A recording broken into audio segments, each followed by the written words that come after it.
Hi. Hi, Amanda. Welcome, Megan. Hello, everyone. I am excited to have Megan here today from Suzie's CBD Treats.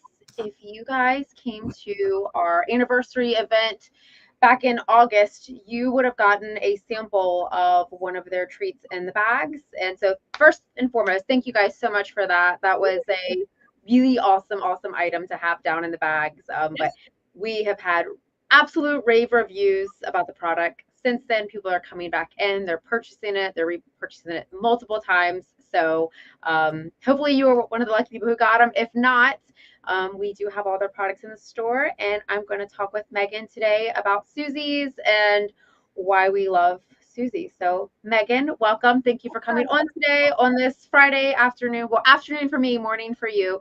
Yes, happy Friday. It's only 10 o'clock on the West Coast. Yes, it's 1 o'clock here. So anyways, Megan, tell me and the audience a little bit about yourself, who you are, what you do. You do a lot of things. So You're not but I have my Suzie's hat on today, which was my first hat. So this is really easy for me to talk about because Suzie's was my first love, so it is the reason I chose to get into natural pet health and wellness. It was the impetus behind basically all my decisions to do the other things in the pet industry. So I give Suzie's like major kudos because without them, I wouldn't be where I'm at today. So they kind of started my journey.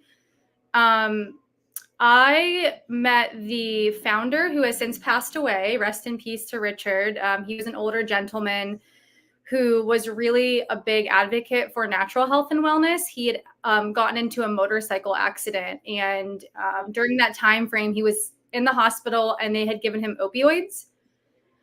And he got really addicted and it changed his personality. And they don't tell you these kind of disclaimers when they're giving you these in the hospital. You're just in an immense amount of pain and you want it to end. So you take whatever it will, whatever they recommend.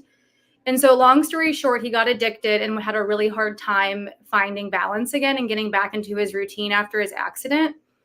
And he actually found CBD from our farmers, our current farmers, and started utilizing it. And that was the only thing that he could use that helped wean him off the opioids. And so he kind of had that light bulb moment, like, if this helped me, it's going to help my old dog as well. So he started giving it to his dog at a time when CBD was just kind of coming into the space for pets. So it was really profound then. It's not so much now because we obviously know it helps dogs. But in that time, he was kind of a pioneer in a sense because no one was utilizing CBD for their pets. And all of that to say, by the time I met him, they already had a product made. They already had a tincture and a treat.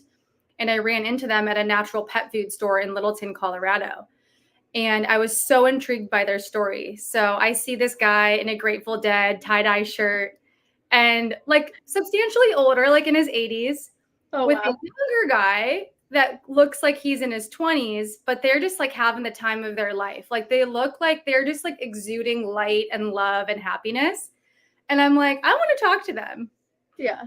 So I marched my happy butt over there and I was like, hi, my name's Megan. Like, what are you doing? This is so cool. And so he started to tell me his story, how they got the product, where they're getting the CBD from. And I was like, how can I be a part of this? Like, it's so contagious. I just like knew I wasn't going to leave not being a part of their team.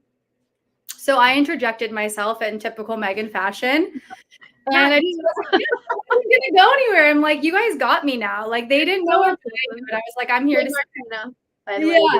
So we kind of just like never left each other's sides after that original introduction.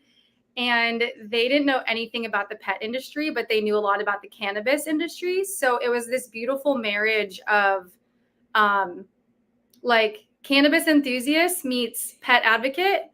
And we collided and Suzie's just kind of took off. It's awesome. So it was a beautiful story and continues to be a beautiful story, even despite the loss of our mentor and the founder. So in the beginning, they were just kind of starting off, and Richard was a big business guy. So he was a serial entrepreneur. Richard was the founder. And so he kind of made me an offer I couldn't refuse. He was like, hey, we'll like let you into this company at the ground level if you can help us with sales. Mm-hmm. So I went out and sold to independent pet stores that loved the product and continued to buy it. And then he made me part owner of the company. So now I'm a co-owner, as well as director of sales and education nationally for the company. That's absolutely amazing. I love Thanks. that. Great Yeah, story. it's a good story. And it's like, it still makes me I actually didn't know any of that, and I should know that. So no, I didn't. Yeah, so Richard was just a great guy, and he honestly drove the ship, and he taught us so much, like that by the time he passed away, which was actually due to lung cancer, and it took him really quickly. Oh, that's terrible. But he instilled so many values in us that like the reason I am an entrepreneur is because of him. Like he made me see my strengths and like polish the gem, like as an amazing mentor does. And he's just a very special human and lives on in so many people's like lives because he impacted like a lot of dogs and people. And you have done so much. So, I mean, you All are thanks to Richard. not everything that Megan does here. Megan has a store. She has distribution. She does. You wear a lot of hats. So I but do. But they're all in the pet space, right? Yes, They're all pet. Yes. helping to move the needle. Like for me, it's just about advocating, awareness, education, and all the things I do fall under that category. Yes. Yeah, it's amazing. So I know what CBD is good for pets. You know, but you're just now tuning in and you've got a dog or a cat at home. Why? Like why are we giving our pets CBD? It's a loaded question because there's a lot of there. It's a loaded question because CBD, while it does help a lot of things, it also is not a magic bullet. No. So I try to stay away from saying, oh, CBD is just going to fix everything, because I think there was a period of time where that's how it was being sold, is like, give your dog CBD for aggression, they'll stop being aggressive. Give your dog CBD for anxiety, they're never going to have it again. You know, I think CBD is meant to be a useful tool that is holistic, that is not going to harm your pets in any way, shape, or form. And it's going to be a great benefit for things like anxiety, like inflammation, like chronic pain. I don't know if I'm allowed to say that, cancer. Yeah, cancer is another great one. Not even about curing cancer necessarily, but it's actually good for dealing with the symptoms of cancer. Right. So if we're having a lack of appetite, CBD can stimulate the appetite. If we're having a lot of pain associated with the cancer, CBD can tap down the pain pathways and reduce inflammation. So all of these amazing things that CBD can do if dosed properly and using a very high quality product. But I also just want to remind people that it's not, going to fix everything 100%, because it is a holistic modality. So we're going to use it with other tools, proper diet, exercise, training, all of the good things that make CBD work even better. Absolutely. And I see Amy Lynn just commented on here, you can't out supplement a bad diet. So 1000%. If you have watched most of my lives, you will know that I always go back to diet. Mm-hmm. I know Megan does too, because, if you've got joint issues and the dog is really overweight and eating bad food, CBD is not going to fix those joint problems. Like you have to find the root and then find something that helps with it, like you said. So multiple things. I always default to the statement, you can't put a Band-Aid on a bullet hole. And right. That's just like very much like the analogy for holistic medicine. Like you can't, again, whoever commented, I didn't catch the name, but saying you can't out supplement a bad diet is like very, that's nail on the head. Yeah. It's, yeah. So we sell CBD in the store. We sell lots of treats. You guys have a lot of products, and I'm going to show some of those shortly. But what do you guys do different than a lot of companies do? I mean, you can buy, I'm sure where you are as well, but here, you can buy CBD at the gas station. I would not recommend you do that. Please don't do that. You don't know who is that. I beg you. But, it's because it's so popular, and it is this thing that people think is this magic cure-all, right? And there's so many brands. It's really become a very, very saturated space. We don't carry a lot of different brands in here for that reason. We don't want it to just be this saturated thing. But what do you guys do different than other companies do? And I know you guys have some different products than other companies do, and I'll put that on it. But just as a whole, like your farming, like that's a great question. First off, I totally agree with you that there's so many CBD companies, and it might not seem like it, but the shakedown is kind of happening where there, like 2 years ago, I think there were 400 CBD companies at Super Zoo Global, our industry trade show, for those of you that don't know what that is. There were 400 vendors, and I think this year at Super Zoo, there were only like 12. Yeah. So the shakedown is happening, even despite the fact that we are still a vastly unregulated space. And what I mean by that is there's not a governing body that's overseeing what's actually going into many pet supplements, not just CBD, but across the board. I mean, across the board. We have pet stores like the Nautical Dog, because the job of Nautical Dog is to vet the companies and do the due diligence so that the customers don't have to do that component. And so Amanda has selected these CBD companies because she believes they're the best in the space, and she's done all the research, right? Correct. So Suzie's has been a standout in the crowd, in my opinion, because I've been obviously looking at my competitors as any manufacturer would. Mm-hmm. And I'm noticing that a lot of them are falling short in the category of how they're sourcing their CBD, because it's so prolific, and they can buy it from China. They can buy it from, an unscrupulous farmer who's spraying the crops a lot with pesticides. And then it becomes not a medicine. It becomes something that's, almost dangerous. Yeah. Really so quick, I just have to say hi. Dr. Katie Kangas is watching. Hi, Katie. Hello. Thank you. Okay, now I'm immediately nervous because she is going to vet everything that you say. Okay. For those of you guys who do not know, Dr. Katie Kangas is a very well-known, awesome, integrative veterinarian, and she is actually going to be one of the speakers at the 2025 The More You Know Summit. So, so glad to have Katie on here. So thank you. Sorry to interrupt. She is literally in my backyard, and she comes to my store out here. And you're so lucky. I see her like once a year. I know. I'm like, I literally get like free vet advice all the time. It's amazing. So I love her, and she's such a good human being. So, hi, Katie. Yeah. But back to like why Suzie's is different, just kind of to summarize, would be that we spend a lot of time with sourcing. So in the beginning, those same farmers that fed Richard his CBD for his motorcycle accident are the ones supplying us with our CBD now. And instead of just cutting them off at the bulk sale, like them selling us raw material and us processing it, we actually made our farmers business partners. And so it was really important to us, one, not only to guarantee our supply chain and to guarantee that we would get enough CBD for our products, it was also really important to pay homage to the farmers and to like commend them for a job well done. Because for those of us who have never been on a farm, I'm just going to go ahead and tell you, it is a lot of work. Like, it is grueling, long hours. It's arguably more challenging to babysit the plants than it is a human. You have to protect them with your life because it's millions of dollars of inventory growing.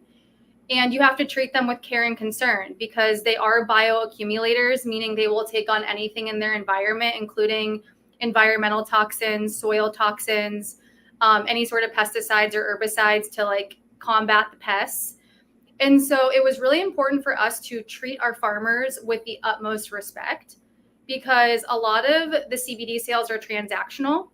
Mm-hmm. And I think that that's a really scary place to be because you have no idea what you're buying. For us, we know that our partners are our farmers. And so those same partners are going to want the best interest of the company as well. And so we didn't cut them out at the sale of the raw material. They still make decisions for our company. They're very involved in like kind of the trajectory of the company. And they've also helped other farmers and they've taught them how to grow our strains, our organic strains. And they're now helping other farmers make money off of selling a high quality USDA certified organic CBD. That's awesome. Yeah. What are we seeing that other CBD companies are doing, like the stuff that you can just get anywhere or just randomly ordered off of line and you're not doing your research? Like, yeah. So things that are making it not. Yeah. One of the more confusing things that I had to learn through farming and like going to our farm in multiple farms that aren't our farms just to do some market research. One of the things I learned is that industrial hemp and cannabis are kind of two different things. So you can grow industrial hemp and it's really fibrous and it's like very tall and stocky and doesn't have like the buds on it that you see on like a marijuana plant. And you can grow industrial hemp like it's like a weed almost. So you can grow like acres and acres and acres of this like industrial hemp that can be used for fuel, for fiber, for lots of other things, but not medicine necessarily because they're not treating it to that like medicinal standard. And so it's really cheap, and hemp, industrial hemp, actually cleans and restores soil because it pulls toxins out. Interesting. Okay. So they'll plant this industrial hemp places where they want to remediate soil and make it cleaner and prep it for like an edible crop. And when the industry realized that CBD was becoming popular, they were realizing, oh, we can now sell this like garbage industrial hemp that was meant to just like perform a duty of cleaning the soil. We can sell this to like CBD companies now and make a buck on our byproduct essentially. And there's virtually no medicine in that product, but you can sell it as CBD because sure, it is industrial cannabis, but right. That's like selling, I don't know, that's like saying that Coca-Cola is a good source of sugar. You know, it's like you can't put apples and apples in that situation. So when CBD became popular, we just had this surgence of people trying to make a buck off of it and not necessarily concerning themselves with the interest of how the plant was grown. So how do you know? Like, 1 second, I'm on a podcast. So, yeah, it's my Uline sales rep. Hi, we got get stuff from you guys too. Sorry, Vinny. Yeah, I'll talk to you soon. Okay. So anyways, all that to say, like, there is a lot, when there is money to be made, people will find ways to be unethical. Period. And gosh, isn't the pet space very much the assumption that all the money is in the pet space? So we see this with supplements, we see this with food, we see this with treats, we see it with shoes, like the entire industry. And fun fact, for those of you who are watching that don't own a store, you can testify to this here. There's really not a lot of money in the pet space. People spend a lot of money in the pet space. And if you're one of these huge companies who are using byproducts and using cheap things, yes, they are making a lot of money off of you. But for those of us who have to pay for quality products, we're not making much money at all. No. We're just like living.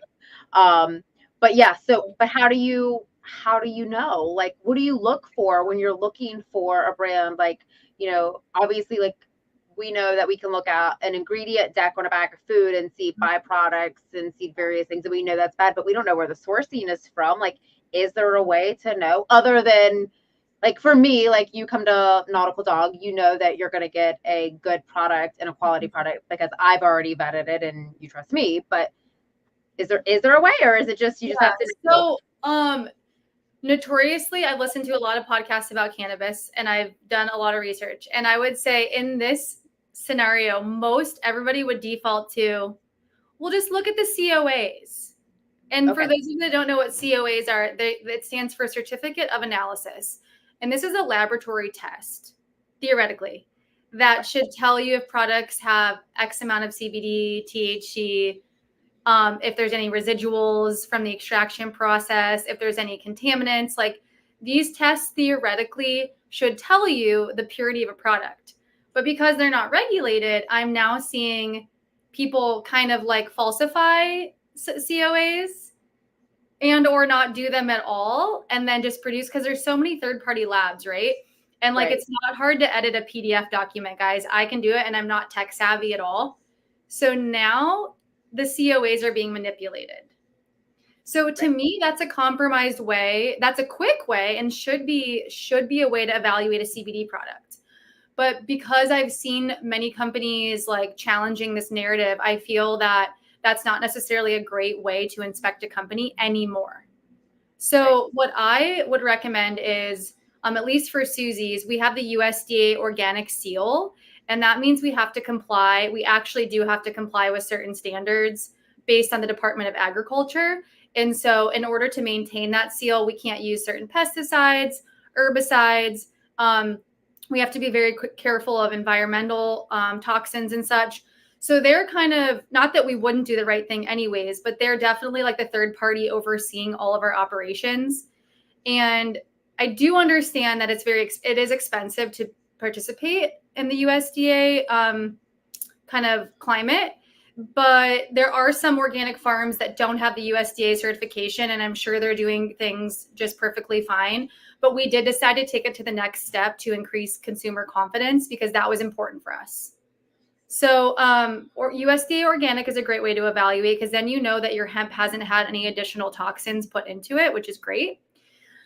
Additionally, I think the even bigger component, and Amanda, like you said, you do this already, but if you're just a consumer and you don't have an Amanda, you can actually email the company. Like for me, I would take it upon myself to email them and say, like, who runs your company? Who is the owner of your company? Which is the things that I do. Yes. So, I mean, it doesn't hurt to ask. If you don't get a response, you should run away. If you don't get the response you like, you should run away. The company should be willing to show you pictures of their farm, to talk about their farm. And many of the companies that are doing the right things are super proud of that. So they'll almost like gloat about it in a way. Right. Whereas if they don't have anything to say, then you're kind of like, like you start to wonder, right? So I would just say knowing the people, knowing the company's policies and their kind of ideologies and ethos is a really important thing. And for Susie's, I feel like we're such a tight-knit community with our farmers and our community and our employees. And like, it's just this feel-good vibe. And you can get that even just calling our customer service line. I don't know. Is vibes too weird? Very small too. So you're going to get feel the vibe, feel the energy of the company. If it's too big and it's too good to be true and it's too cheap to be true, it probably is. Well, and that's, I'm glad you brought up the cheap thing because people, often talk about that, CBD is not inexpensive. It's not, nor should it be, right? Because like you said, if you want a organic, good, clean product that works and you're not buying a bottle of oil, essentially, of like a carrier oil that goes with it, you get what you pay for, You do. Don't buy the $15 bottles of CBD. Exactly. I was just having this conversation with the woman who I did a nutrition consult with, and she was on Kirkland, which is the Costco brand of dog kibble. And it's like, it's costing her maybe like $60 for a whole month to feed her mini horse. And so when I presented her with the fresh food option, it was like triple the price. And she was like, oh, and that's like a very natural reaction with CBD and with fresh food. Yeah. But the way I explained it to her was you're going to kind of pay for it somewhere. And people seem so quick to like, once they get into a problem, they're going to run to the vet, spend $80 on an office fee, $180 on Apoquel for their itchy dog per month, or pharmaceuticals for their dog that's in pain, the Rimadyl, the Carprofen, the whatever. You don't bat an eyelash at spending that on pharmaceuticals or processed food. But like when it comes to the goodness, we somehow have to reframe it and like think of it as like a prevention and saving money. I know it sounds weird, but you're actually saving money if you put it forth in the front end of your dog's. So are you seeing, and I can probably answer this, but I would like to hear your take on this. Why let's say I come in, I have a dog. There's nothing wrong with my dog. It's perfectly healthy. It seems like, do you give CBD just to prevent anything or to help? Yeah. So if it's within your budget, it is something that I would 100% advocate that you add into your daily regimen. And that is because cannabis, specifically CBD and THC, feed our endocannabinoid system, which is just as important as every other system in our body, our central nervous system, our parasympathetic nervous system. Our cannabinoid system needs to be fed as well. And of course, certain foods and supplements can give you the terpenes and cannabinoids. It doesn't have to be specifically CBD, but CBD is just like a fast track to feed that system. Right. And so there are things that are linked to cannabinoid deficiencies, particularly in humans who get frequent headaches. I've heard that supplementing cannabis can really help reduce your headaches. For dogs, especially if they're a large breed dog, we might be warding off degenerative diseases. Mm-hmm. So I'm always like, hey, if you can add it, even if it's just a conservative, moderate dose every day, I'm game. That's a game changer. What's interesting because, joint issues, for example, people are always they'll buy these super expensive joint treats just to prevent, but then there's not other things they're doing to prevent, whether that's, you said, adding CBD, fixing, upgrading the diet, things like that. So I always, think about the things that people are already spending money on. Yeah. So. And CBD actually is one of the only supplements that addresses both inflammation and pain at the same time. So like you can do glucosamine and chondroitin. Sure, that will affect, that's like WD-40 for the joints. Right. But it's not going to deal with pain. So like, sure, give your glucosamine, that's fine. I'm not suggesting that you remove that. All I'm saying is if the dog's in active pain, that's not going to do anything for them to relieve that. Right. But CBD will operate on both pathways. Right. We have a question. Amy Lynn said, can allergies be a result of an endocannabinoid deficiency? Certainly. I mean, allergies, I wrote an entire blog post about allergies, and I think I went into like almost 20 different reasons why a dog could have allergies. That's why it's so hard, just for the pet parents, FYI. When you come in and you say, my dog's itchy, I'm like, all right, how long do you have? Because it's not as simple sometimes as just changing the diet. So that is why holistic medicine can be challenging, is because if you're not patient and you don't have, diligence, you're not going to get the answer overnight sometimes. And it's a trial and error system. So specifically for this person who asked the question about allergies, I would say try it, because your dog's not going to be any worse for the wear. CBD is still going to contribute a healthful aspect to their diet and their nutrition. And if it fixes the allergies, yay, you found the issue. If it doesn't, your dog is not, there's no detriment done. Right. So I'm always a big person like, hey, are you willing to try it? Can you give it the time it needs? Can you do it 2 times a day for the next 2 weeks?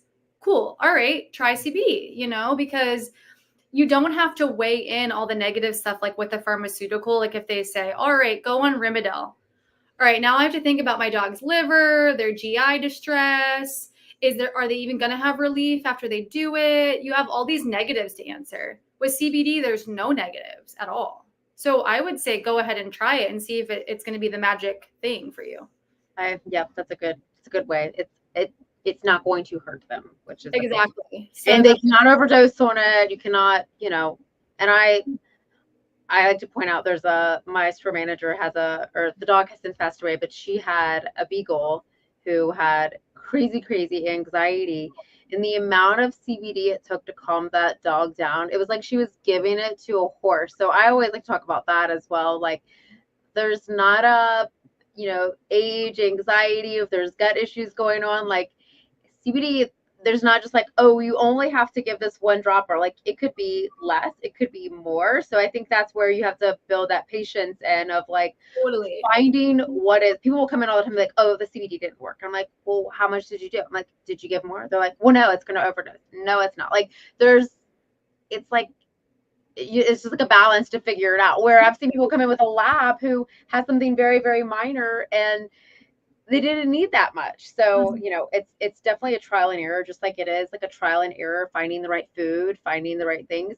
It's totally like that with a lot of your supplements as well. It's very true. And the other thing is that just like with any other holistic modality or even pharmaceutical, pets can actually develop a tolerance level.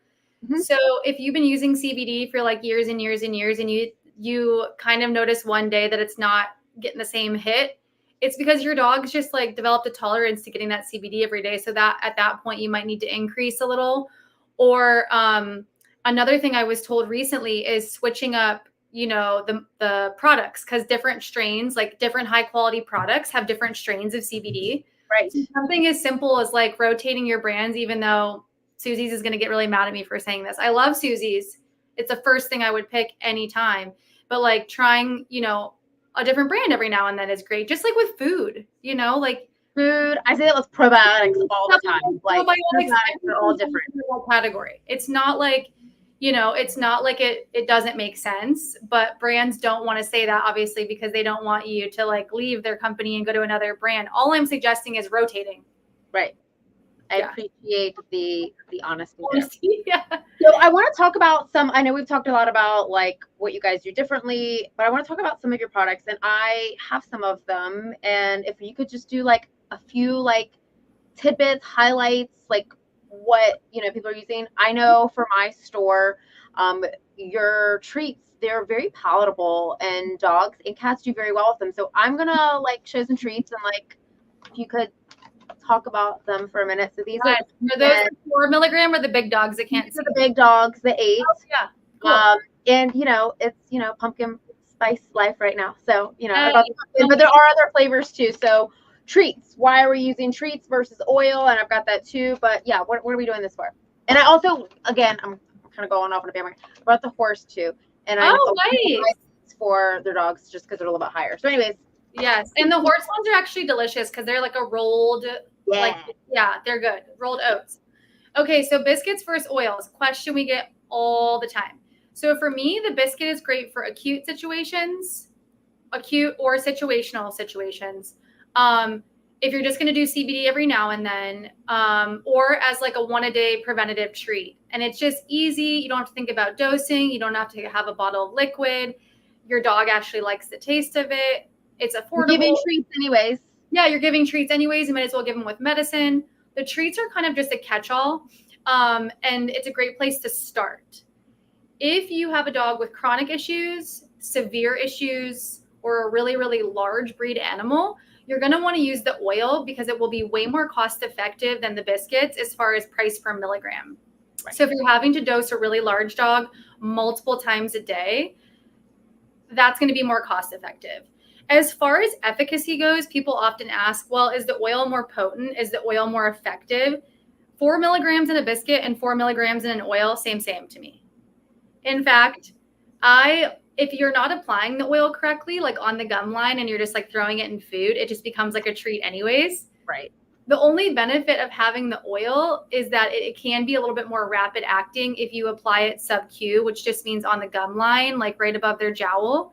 It goes right into the bloodstream and bypasses the digestive tract. And so that could be good in like a situation where you need the CBD to act fast. Okay. Yeah, like I have a dog that has seizures, and I give her oil, and it goes right on the cup. Totally. And I usually recommend that if you're going to do the oil, because otherwise, like you said, just give a treat at that point. Yeah, so. And the treats are fun too, because I can see the dogs kind of light up. Like you said, they're very palatable.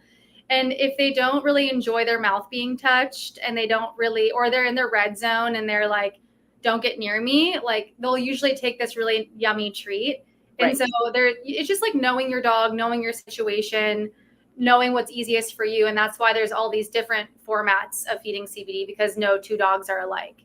Exactly. So speaking of formats, because this is super fun. The peanut butter for peanut butter. Yes. And this is literally, guys, this is just peanuts ground up. There is no xylitol. There's no artificial flavors. There's no seed oils other than the peanut. Peanut is all that is, literally ground up, mixed with the CBD, and put into a jar. So it is one of the most high quality peanut butters you can have, even without the CBD. So it's delicious. I'm guilty of making my peanut butter and jelly sandwiches with our CBD. Why not? Yeah. Because I mean, we could all use a little CBD, and the peanut butter is absolutely delicious. So safe for your dogs, highly palatable, great for the dogs with no teeth. If they're seniors and they've, had some mouth trauma, they can consume the CBD very easily. Great for picky dogs, little dogs. And the lick mats are all so popular. Lick mats are so popular. Everyone has a lick mat. Like, and the designs are so cute. And like, I have 7 lick mats. Why? Yes. I don't need that. But you have fun making it, and you take Yes. And my dog just absolutely goes crazy. And we actually discovered recently that Soda Pup makes the suction ones. Yes, they do. Yes. You can basically put the rubber ducky suction one in the bath, and then smear CBD peanut butter on that, and then go to town with sudsing up your dog, and like so much more of an enjoyable experience. Absolutely. Yeah. So the peanut butter is fantastic. And if anyone is shopping in the store looking for this, we actually don't have this in the peanut butter section. It is in the CBD case, but awesome stuff. There is a question Martina has: full spectrum or not? Is Suzie? Oh, we're going there. We're going there. Okay, so this is my personal opinion, because there are different schools of thought when it comes to, fresh food or kibble. You can find stories for kibble, you can find stories for fresh. my personal philosophy as an owner of Suzie's and currently utilizing CBD products myself, I would never, ever consume anything less than a full spectrum. And I would never give anything less than a full spectrum to my dogs. And that is because for all the research I've seen and done, which it's still very little research surrounding CBD because no one wants to put the dollars into it. But THC actually unlocks the receptors for CBD to flood to the receptors. So without THC, you're actually losing out on a critical step in the processing.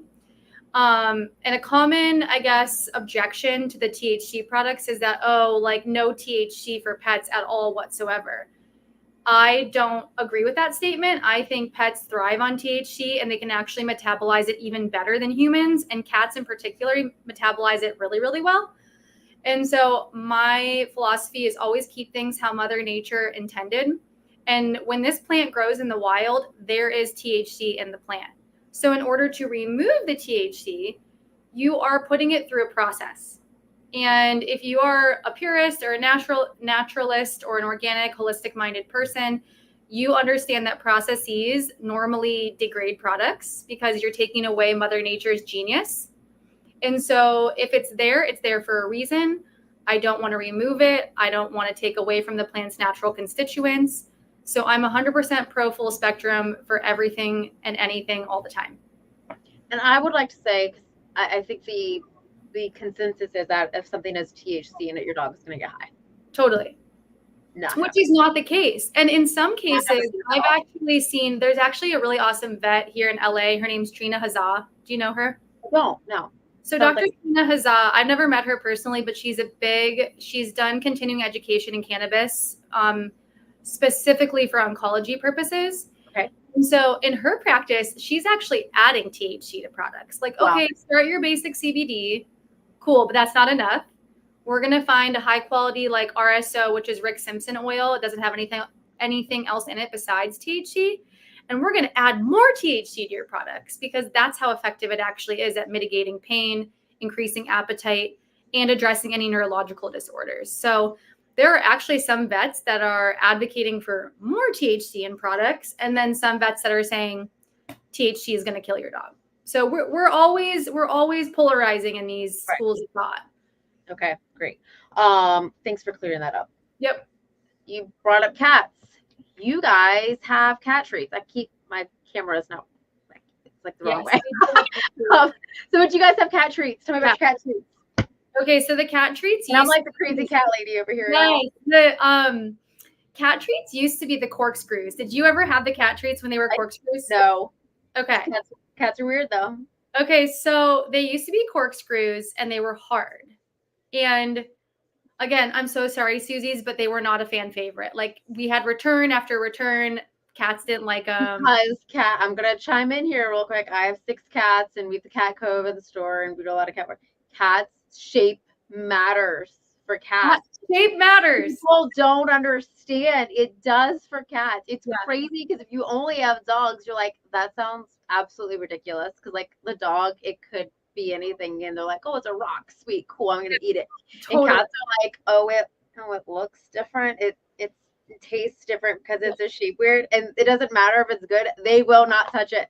Yep. So the corkscrews were a hard no from cats. Yeah, we heard it all over. Our customers were returning them. We kind of got not great feedback. So what does any good company do? We go back to the drawing board and we figure out what the heck the cats are going to want. So after a lot of research and formulation, trials, tribulations, everything in between, we reformulated, and now they're soft and they're X's. Yes. And cats do like them. I can now cats like them. And I actually got on Caleb about this the other day because I was like, we didn't change anything about the bottle. Like, so if someone bought the cat treat and their cat rejected it, they don't want to try again because they don't know that it's different. Oh. Okay. So I called him out and I was like, listen, we need to like either change up the jar or put like a new and improved sticker on them, because for those people that were turned off, if you've tried the cat treats and your cat didn't like them, try again because they're completely different now. Okay. That's good. Yeah, that's before us having them. So good to know. But yes, I can tell you that a cat shape matters. The cat shape matters. But I don't think we've gotten a return since we changed it. Like I haven't gotten a return. And so I'm like, to your point, no corkscrew, X's. That's all. Great. I mean, come on. And then I have one more product to show you that I have in the store questions about, but also before we go, I'll finish it up this. If anyone has any questions, please drop them down in the comments. We will try to answer them. Cool product. This is stick. My itch. So we had Topical. master herbalist formulate that. And so everything that's in there serves a purpose. And it smells wonderful. The frankincense is amazing. It just gives it that natural smell. Really good. Yeah, and it does have a taste where dogs want to lick it, but I find not as much as like a coconut oil base. Okay. So it's really nice. You're not getting your fingers all gross. I know that with the salve thing, I'm always like, I'm so greasy now. But it's nice because it's kind of like a deodorant where you can rub it where you need it. And it literally absorbs into the skin almost instantaneously. So you don't have this like coat of gunk. Everyone who's used the salve can like testify to that. Like it's greasy. It's like all over everything, your bed sheets, your couch. With the Suzie salve, it's like so clean and just goes on really smooth. And that's like my favorite part. What's the base of it? The base of it, hold on, let me grab it. Do you have the ingredients in front of you? I do. I was going to quiz you. Ooh, yeah. Also, other people, Raw Pet Medics is watching. Hi, guys. Woo! Hi, guys. Thanks for joining. I'm going to be hitting y'all up soon to come on with me. so shea butter. Shea butter. Shea butter, sweet almond oil, mango butter, extra virgin olive oil, calendula, CBD, lavender, frankincense. So there's no coconut. And I think the coconut, even though it's great, like that's what makes like the like I can eat coconut oil all day. So like coconut, it's almost like you got baby oil on and you just feel like it's clogging your pores. Yeah. Which again, no shade to coconut oil because coconut is awesome. But so good. Love coconut oil. Like I really like this because it's just easy to put on. It doesn't get everywhere. It goes right to the spot. It's truly dedicated to being antihistamine, anti-itch. So you can apply this to flea dermatitis, which is really common out here in the West Coast. I don't know if you guys see that. Oh no, we have lots of that here. Yep. So flea dermatitis, it's great on. Hot spots, it's great on. Even if they have seasonal allergies and they get like a mild outbreak from maybe running through grass or any certain pollens, you can apply this and it will take the inflammation down immediately. Won't know what happened. I don't know who from Raw Pet Medics is commenting on this right now. Out yourself right now, but trust we join just as they start talking baby oil. I don't know if in Ireland and UK they watch the whole P. Diddy scandal, but that's where my head just went to. So I wasn't even thinking about that. I was just thinking about back in the day. I used to use it for tanning, and I'd fry myself. I mean, it was a thing, right? Like it was, unfortunately. Yeah. And now we have gotten older and wiser, and that was now we're paying for it. We're paying for it now. Really, really bad. So I started laughing, and I have no idea what you were saying. What were you saying about the? About the anti-itch. I was saying dermatitis and like all the things that you can put it on. Dermatitis is great. Any hot spots. Okay. Or I know a lot of people who have reported feedback to me. They say, "Oh, my dog like gets really bad seasonal allergies," and like we go to the dog park and they run in grass and then come home with this huge like Hy-Vee rash. Yeah. And then we put that on right after, and like boom, rash is gone. Paws. What about like nose? Like paws on noses. It's super safe. It's totally edible when like you can consume it. I mean, ideally you'd want it to treat the spot that is having the reaction. But yeah, noses, paws, the whole 9 yards. I mean, you could use it everywhere, and it's. And I would like to point out, correct me if I'm wrong, this would be great for like yourself if you have a bug bite or something like that. Like I have little kids. I don't like putting a lot of stuff on them. Good to put on yourself if you have bug bites. I know for us, we have lots of bugs here in Virginia. So yeah, you can absolutely use it on children. I've used it on some tattoos because of the healing properties. So sometimes when I'm healing some new tattoos, so it's just a catch-all miracle salve, and I think very highly of that product, and it's affordable. I mean, I think it's like $30 or something. Yeah, for $35, and this will last you forever. A very, very long time. Forever. Probably a year at least. Yeah. Yeah. So awesome. Martina wants to know, do you have a COA with your products? We did talk about that, but you have a COA. We have COAs. So if you buy any product, any of our products at least, there'll be a batch number on the product, and you can actually go to the website and cross-reference the batch number, and it'll pull the reports for that batch. And what's the website, Megan? Suzie'sPetTreats.com. Okay. Susie's with a Z. You can see above here. Yes, absolutely. So awesome. Well, again, thank you. Fun thing, if you are local to Virginia and are you going to be here this weekend, we are doing an event this weekend. We have Barktoberfest, in which if you make a purchase, you get to play Paulinko. So if you watch like The Price is Right, like you drop the little thing down and it lands a prize. Well, there will be some Suzie's treats in there that if you come, you can win a bag. So that's that weekend. So if you live in Virginia, that is going on Saturday and Sunday. So you might be able to get a bag for free. So please stop by for that. And Megan, thank you. I know we could talk about this forever. And maybe we'll see you here in July. Are you coming in July? Maybe. Yeah, maybe. I used to live in Midwest. It's near and dear to my heart. So I need to get back out there and visit old friends. And this is like a good time to go. Yeah, so maybe you'll meet and see Megan in July. And thank you guys. You guys make wonderful, amazing products. And thank you for all you guys do. So bye, everyone. We'll see you guys soon. Thanks for joining.